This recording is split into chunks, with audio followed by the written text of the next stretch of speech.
is going on, everyone? It's your guy, Cole Jackson, here with an episode of Camp Confidential, where we're going to take a run through basically all the ongoing stuff that's surrounding Ravens training camp. So, obviously, tomorrow night is the first stadium practice at M&T Bank.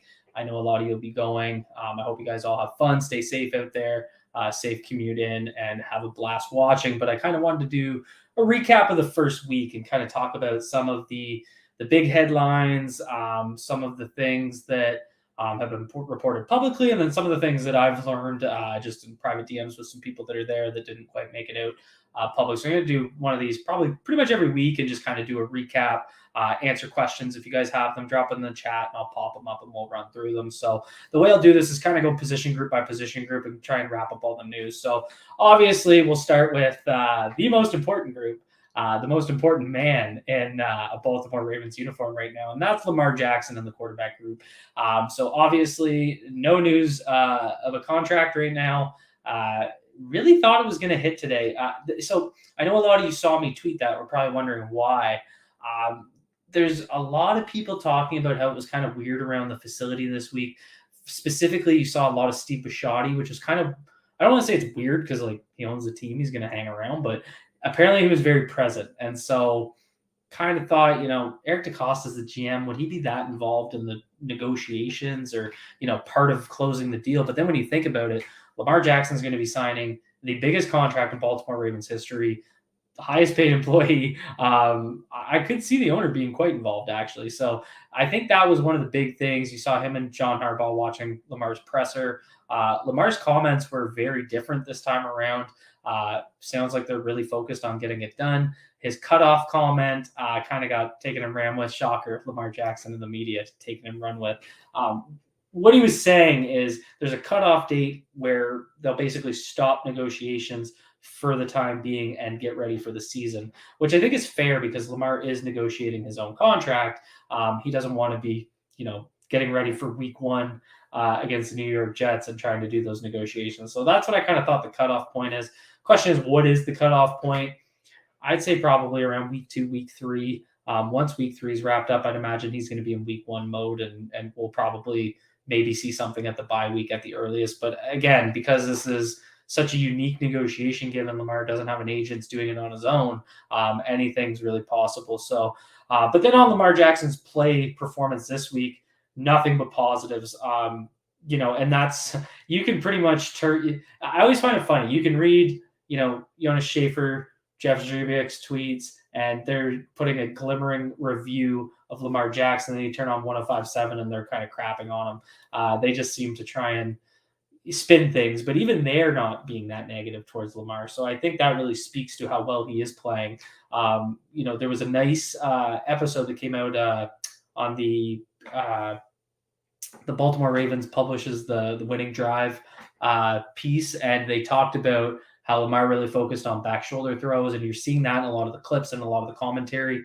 And I thought that was really interesting because it's a part of his game, those kind of deep sideline passes or throwing fades in the red zone that the Ravens haven't really used.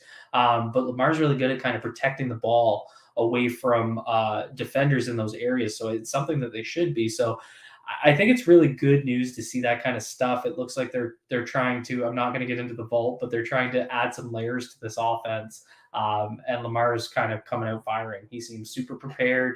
It's the most dialed in it seems he's been to start. And, every day has been pretty consistent. So I think that's super exciting. It's Lamar Jackson revenge tour.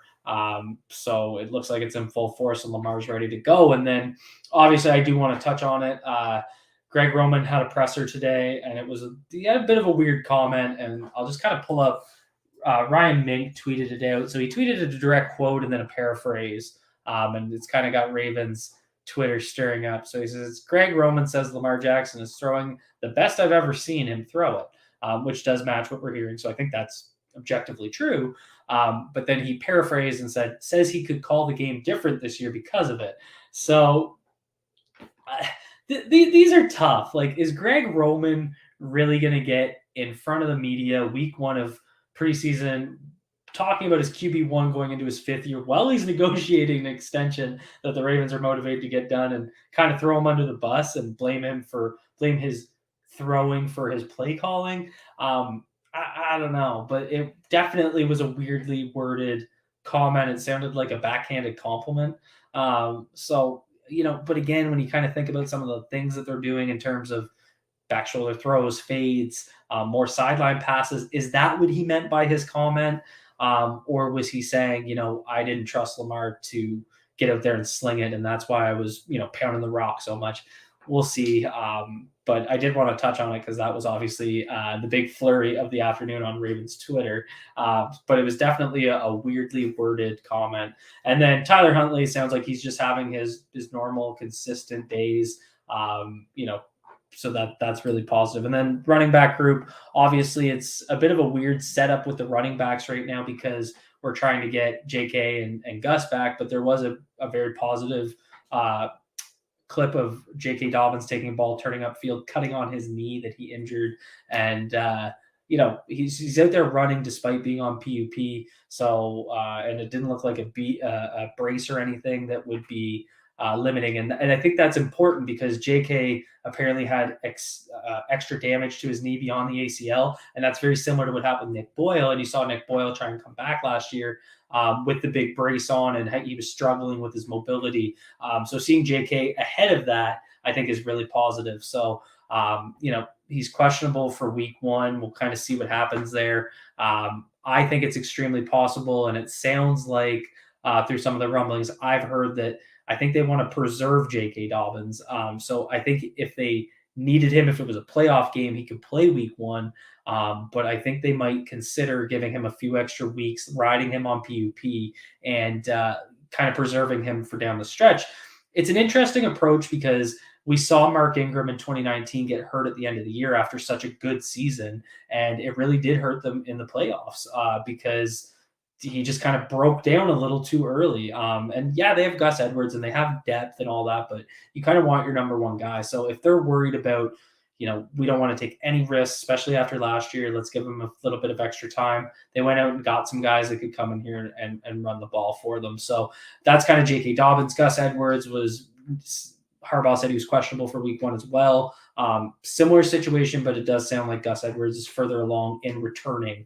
So you could very well see him week 1. If you kind of see him on the practice field, go get him in fantasy football. That's for sure. And then, I heard some pretty positive things about Tyler Beatty, really working with Mike Davis after practice, or not after practice, after reps within practice on his pass protection. And I think that's a really important piece because Tyler Beatty's upside, especially with Dobbins and Edwards healthy, is as a third down back.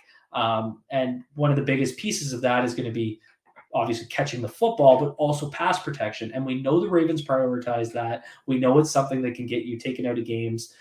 So I think it's really good to hear that he's working with a vet, and Mike Davis being a true vet is reciprocating that despite being in competition. So I think that's really exciting. The Ravens also added Corey Clement, who again fits that kind of third down back, pass protection, pass catching role. So it seems like they're really trying to round out the group to kind of have a complete group.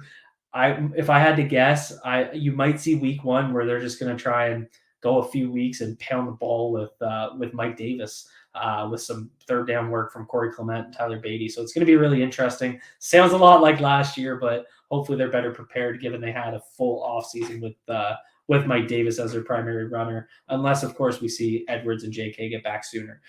Moving into the wide receiver group, I remember when I had Jeff Strupick on last year to talk about this was during training camp before the season, and I asked about Rashad Bateman, who was a rookie at the time, and this was pre-injury, and I said, what's the biggest thing you're noticing about him? And he basically said he's just a true professional. He has this way of carrying himself, so much confidence. And I think we kind of saw that when he finally got healthy and got back. He was a very confident player with the football in his hands. And so it sounds like going into year 2, he just sounds like he's the guy. Like he's making plays. You're not hearing about drops. It's just every play is consistent. That seems to be matching what we're hearing. You saw him make that beautiful back shoulder catch that the Ravens Twitter account posted.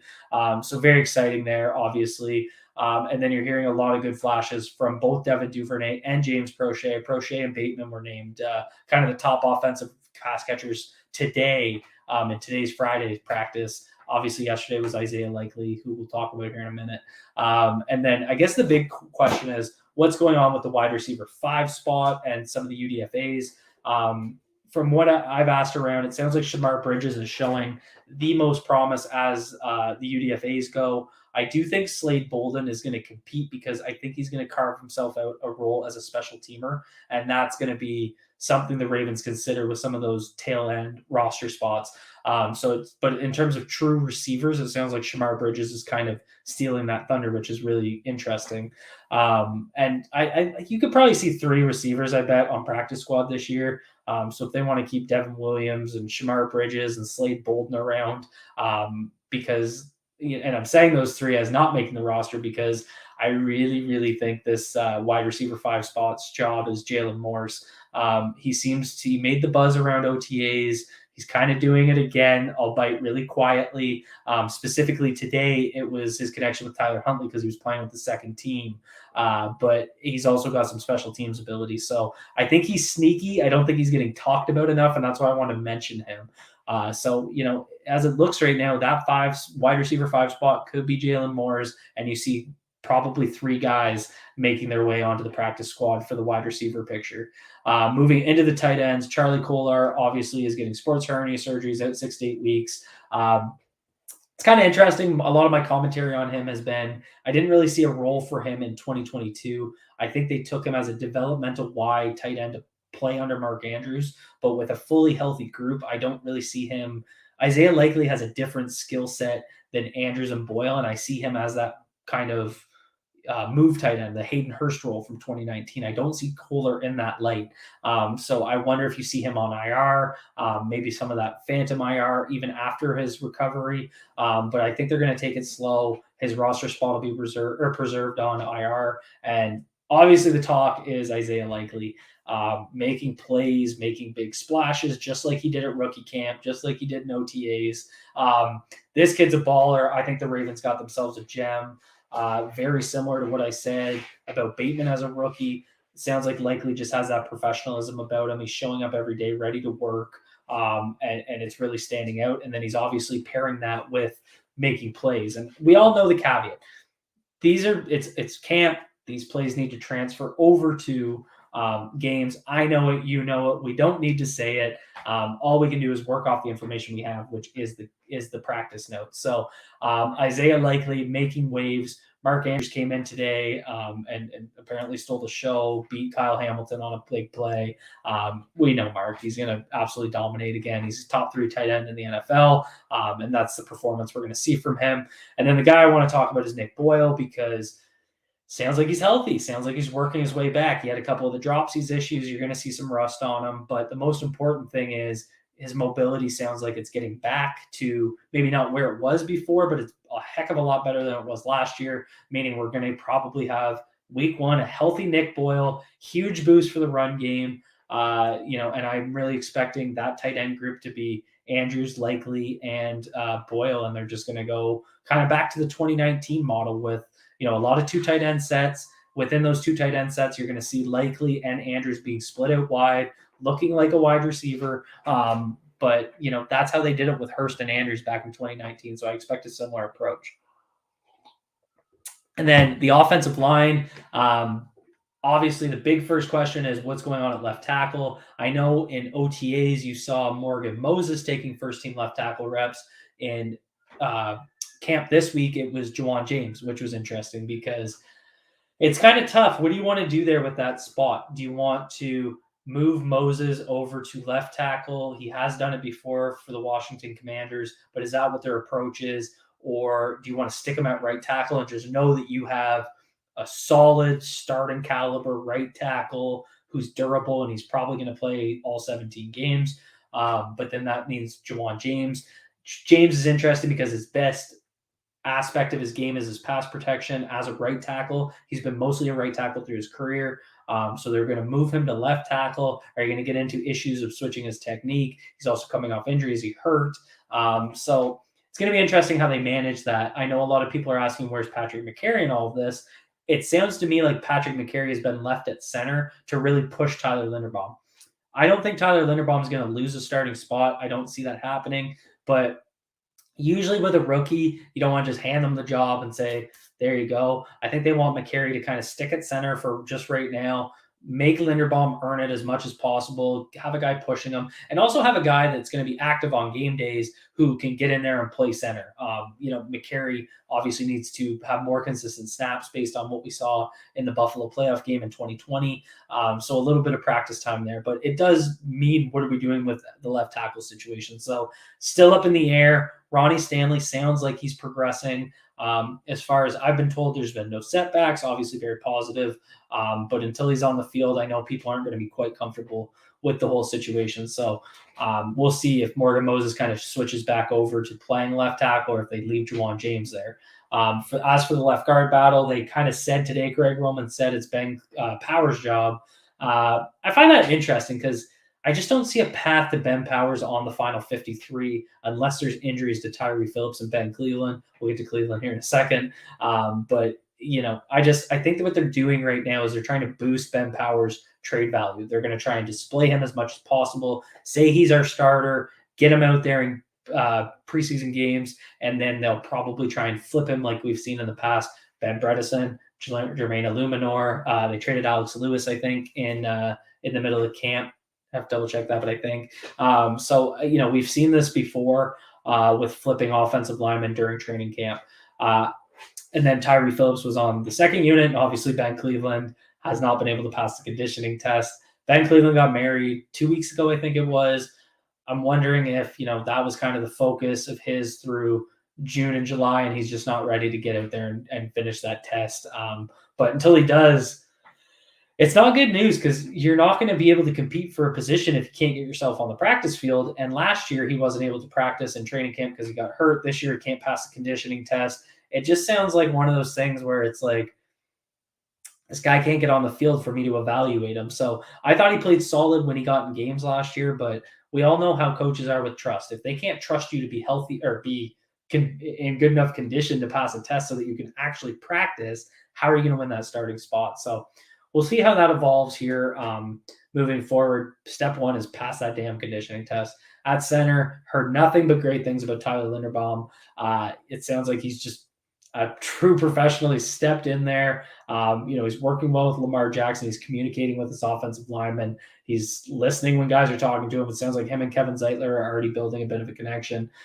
So I think, it's sky's the limit for Tyler Linderbaum. It's going to be very exciting to see what kind of happens with him. Good question here from Jonathan I want to hit on. Does Cleveland's failed physicals make trading Powers feel less inevitable? Definitely. And that may be why they're keeping him. That's a great question because, if Ben Cleveland can't even get to a point of being able to get on the field and you don't feel good about him, he's your kind of depth. If Tyree Phillips is your starter, then maybe they just keep Powers around because they know what they're going to get from him. They know they're going to get below average pass protector, but an above average run blocker. And I think that's kind of the value of Ben Powers is what you're going to get. It's not exceptional play, but it's not like he's a liability in the same sense. And we've seen the Ravens play with liabilities in the past. So I think it's at that point he saves $2.5 million against the cap if he's cut. There's not really a need to cut him until you have to, and that includes trade. Sorry, cut or trade. So there's no point of taking him off the team until you're in a position to do so. I just want to double check on the comments. I'll get on that one later. Okay, I'll get to some of these questions after. So moving on, the other guy I really want to talk about is Daniel Falele. Obviously, I'm very excited about him. I'm not going to touch on Kevin Zeitler. He's a rock-solid vet. He's out there being a rock-solid vet. He's going to be a top 3 pass-protecting guard again. But Daniel Falele, very excited. The biggest thing I wanted to see with him this year is just development. I wanted to see him start out somewhere and get better as the year went on. And so the biggest concern, I think, with him was his weight management. And it's not that he was coming into a point where, he was unhealthy, but he did have issues at Minnesota playing around 400 pounds and trying to get that down into the 380s. And I know he came into his pro day, I think at 390, if I remember. And so when he got to rookie camp, he was 385, and it sounds like he's trimmed an additional 10 pounds. And I'm hearing that, he's big. He's massive, but his feet are really clean. And that's what really excites me because he moves extremely well and extremely efficient.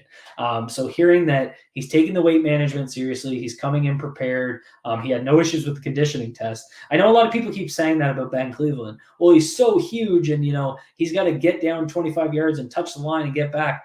Daniel Falele did it at 6'9", 375 pounds. Like, it's not an excuse. It's just he came in prepared. He probably practiced the test to make sure he was ready to pass it. So nothing but positive things on Falele. I'm really excited to see him in preseason games. He should get extended runs through the second half, and we'll get a lot of film that we can look at. Moving into the defense, I will say that the camp reports this week were very offensive heavy, that's what everyone's focused on right now.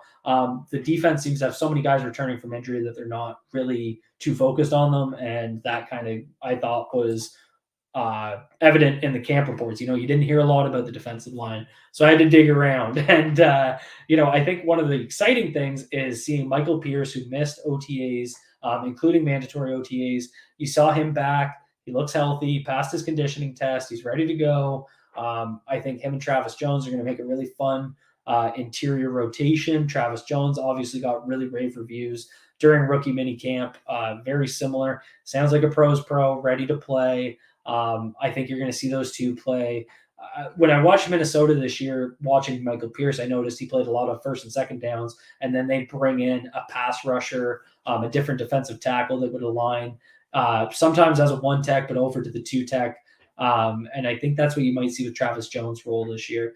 Calais Campbell came in healthy, looking good. Leadership skills are all there. Matabike is ready to go. I think one of the guys that did get a lot of buzz that should is Odafe Owe. And this is his year 2 leaping off point. Very excited to see what he can do. Nothing but positives about his explosiveness off the line. He looks ready to go. A lot of rave reviews from Mike McDonald, his new defensive coordinator. So I think that's really exciting. With Tyus Bowser still working his way back from injury, you're going to see probably a lot of pass rush situations early with Owen, Justin Houston.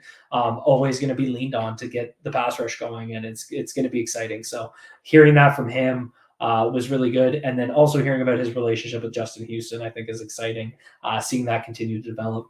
Honestly, I did not hear much about linebackers other than Patrick Queen looked like he was in the best shape of his career, which he needs this year. Like, this is a huge year for Patrick Queen to get out there and make a difference. Another question from Jonathan I want to hit.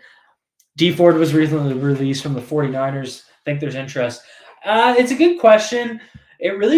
Dee Ford interest would depend on where Tyus Bowser is. So if Tyus Bowser can get back healthy, and I mean, if he's on track for week 1, I should say, I think they're going to probably maintain the group they have. And the addition that they'd make is if they had a guy that could kind of be that inside-outside guy that got like what they wanted in Zadarius Smith. Because right now it's kind of a crowded true edge room. Tyus Bowser helps that picture out a little bit because he can move inside a line as a linebacker and then, blitz or drop in coverage and some of the things we saw him do last year with 3 to 4 outside linebackers on the field. But Dee Ford's kind of that true outside linebacker. So if you're going to have Justin Houston and you're going to have Odafe Owe and Tyus Bowser and Dalen Hayes kind of eating up snaps, where does he kind of fit into the picture? I thought that maybe with Jason Pierre-Paul, you could see him kind of playing a bit of a 5-tech because they had interest in him early. You could see him as a 5-tech with Tyus Bowser kind of roaming around the tight end as like a 7-tech. So I think Jason Pierre-Paul kind of fits the skill set they might want better than Dee Ford would. But if Tyus Bowser isn't on track to play, Dee Ford definitely comes into the consideration for them. So great question, and it's something that we'll have to keep an eye on down the road. Tyus Bowser's health. So that gives us into the linebackers. Like I said, haven't heard much. We'll move right into the secondary. We heard interceptions were not happening.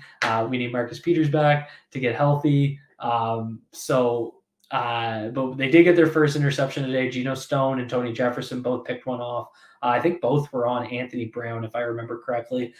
So I think that's exciting. A lot of good things I'm hearing about Jalen Armour-Davis. His press is extremely impressive. his press is extremely impressive, and he's really sticky in coverage. Kyle Fuller, it sounded like, had a bit of a down start to his camp. I don't want to get too much into that because it's a new team. It's the first week. There's just not much to make of it, but it did sound like he was getting beat a lot. So we'll kind of see how that progresses as we move forward. And then who's the other guy? Pepe Williams is the guy I wanted to hit on just before we wrap up here, because I was trying to keep this under 30 minutes. So Pepe Williams obviously got a ton of reviews for kind of his outgoingness, team leadership skills, all those good things. And I think that's really what's standing out to people at camp is just he's kind of the life of the party, but he's also, playing really strong football. He's really aggressive, playing aggressive at the line of scrimmage, as is Brandon Stevens. So I think the Ravens have struck gold with this DB group. We haven't heard a ton about the safeties being Kyle Hamilton and Marcus Williams, but we will hear more as the year goes on. Or as the camp goes on. So I'm going to wrap this up here. There's a couple questions I'll answer in the comments after. Thanks everyone for popping in. If you guys can do me a favor, hit the like button. It helps, means a lot to me to support. And if you guys are new here, you like this content, hit subscribe so you can find your way back for more. Be good to yourselves, be good to each other. Peace out, everyone.